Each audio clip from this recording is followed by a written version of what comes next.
semuanya, perkenalkan nama saya Ristami Fatima Kafinata Tumba dengan NPM 180500008. Saya berasal dari Universitas Riau Kepulauan. Hari ini saya akan membahas untuk penjelasan tentang materi metode simplex nilai kanan. Selamat menyaksikan. Halo semuanya, kali ini saya akan langsung membacakan soalnya ya. Dimana soalnya itu ada Bayu Furniture memproduksi dua jenis produk, yaitu meja dan kursi yang harus diproses melalui perakitan dan finishing. Proses perakitan memiliki 60 jam kerja, sedangkan proses finishing memerlukan 48 jam kerja. Untuk menghasilkan satu meja dibutuhkan 4 jam perakitan dan 2 jam finishing. Sedangkan untuk satu kursi membutuhkan 2 jam perakitan dan 4 jam finishing. Sedangkan satu kursi membutuhkan 2 jam perakitan dan 4 jam finishing. Laba untuk tiap meja $8 dan tiap kursi $6.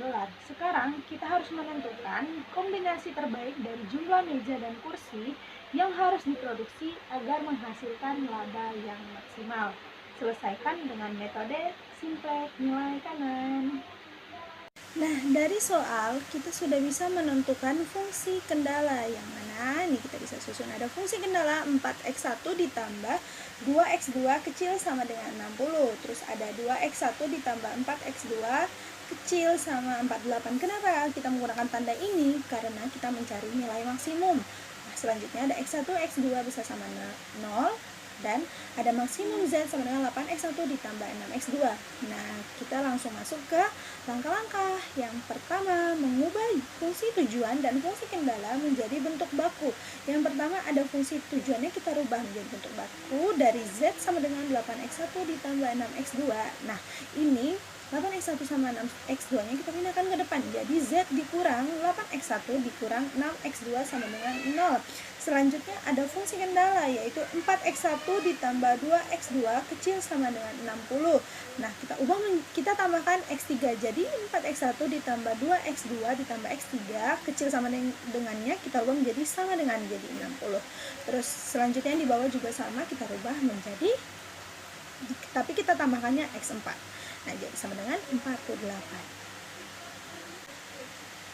Oke, selanjutnya untuk langkah kedua itu kita tadi kan sudah menentukan fungsi bentuk bakunya. Selanjutnya kita langkah kedua menyusun persamaan ke dalam tabel.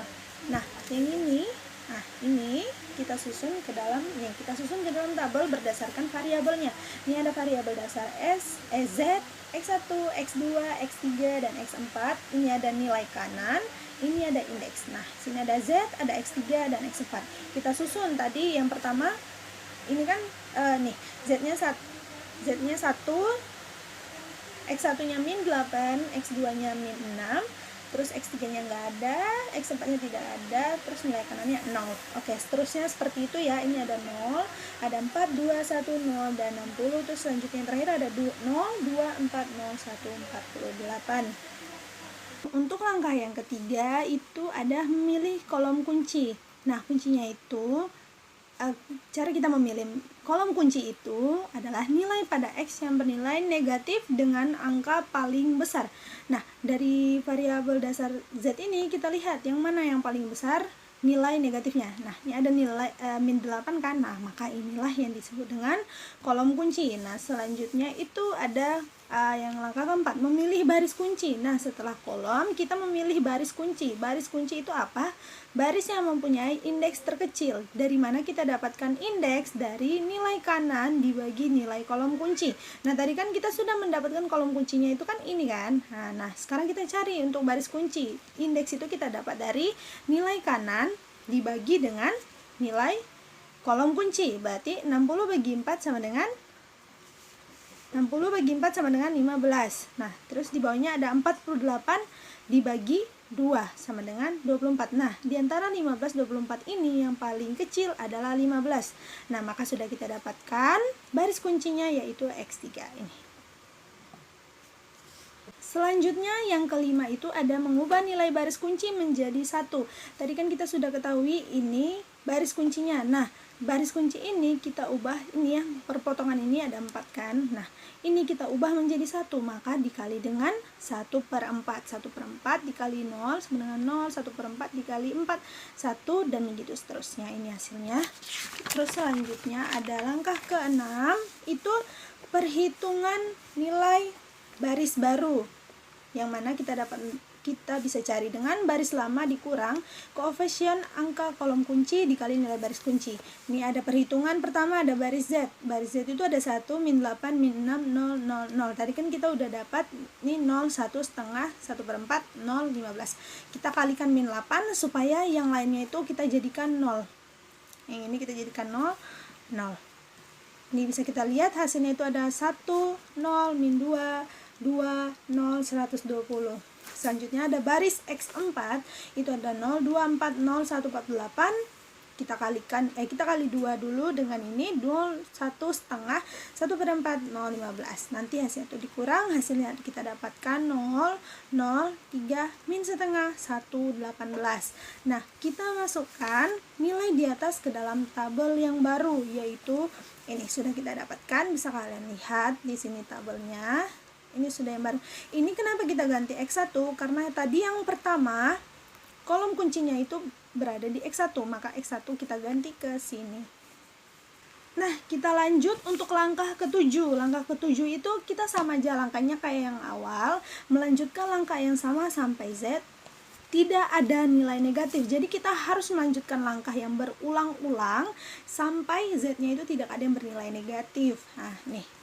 Di sini kan masih ada Z-nya bernilai negatif, yaitu min 2. Nah, maka gampang cara menentukan kolom kuncinya. Berarti dia terletak pada X2. Nah, ini baris kuncinya sama seperti tadi, kita bagi nilai kanan dibagi dengan kolom kunci. Nah, kita dapatkan di antara 30 dan 6 ini yang paling kecil adalah 6. Oke, ini kita langsung saja menghitung. X4-nya ini kita rubah perpotongan ini menjadi 1, maka dikali 1/3 supaya hasilnya 1. Di sini sudah ada hasilnya, ada 0, 0, 1, min 1/6, 1/3, dan 6. Nah, selanjutnya kita lakukan untuk perhitungan baris baru. Nah, itu ada Z, 1, 0, min 2. Nah, ya. Ini ada 1, 0, min 2, 2, 0, 120. Ini terus kita kalikan min 2 supaya hasil kolom X2 itu menjadi 0. Maka kita kalikan min 2 kali 0, min 2 kali 0 kali 1 kali min setengah, min 1/6, 1/3, dan 6. Nah, ini sudah kita dapat hasilnya. Dan selanjutnya juga begitu dengan baris X1. Nih, ada hasilnya 0, 1, 0, 1/3, min 1/6, 12. Nah, setelah itu kita masukkan yang tadi sudah kita kerjakan ke dalam tabel optimal. Nah, tabel optimal itu ada variabel dasarnya, ini ada Z, X1, X2, X3, X4, dan nilai kanan dan beserta indeks. Nah, kita masukkan dari semua yang sudah kita kerjakan ke dalam tabel optimal. Ini ada Z, 1, 0, 0, 5/3, 2/3, 132. Ada X1, 0, 1, 0, 1/3, min 1/6, 12. Ada X2, 0, 0, 1, min 1/6, 1/3, dan 6. Nah, jadi setelah kita mengerjakan itu, kita sudah memasukkannya ke dalam tabel optimal. Selanjutnya, kita akan mendapatkan solusi optimalnya, yaitu di dalam X1-nya itu ada 12, dan di dalam X2-nya ada 6, dan Z max-nya ada 132. Jadi kesimpulannya itu, untuk menghasilkan laba maksimal, maka perusahaan memproduksi meja itu ada 12 dan kursi ada 6 dengan keuntungan Z max-nya $132. Nah, setelah kita sudah mendapatkan solusi optimal dan kesimpulannya, mungkin ada yang masih ragu jawabannya benar atau enggak. Nah, ini ada pembuktiannya. Oke, ini pembuktiannya itu ada nih. Z max sama dengan 8X1 ditambah 6X2. Yang tadi ya, kembali ke fungsi tujuan yang awal.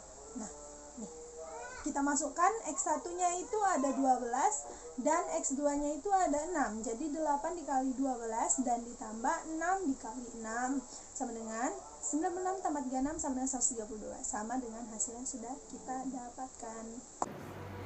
Nah, itu merupakan video penjelasan dari saya.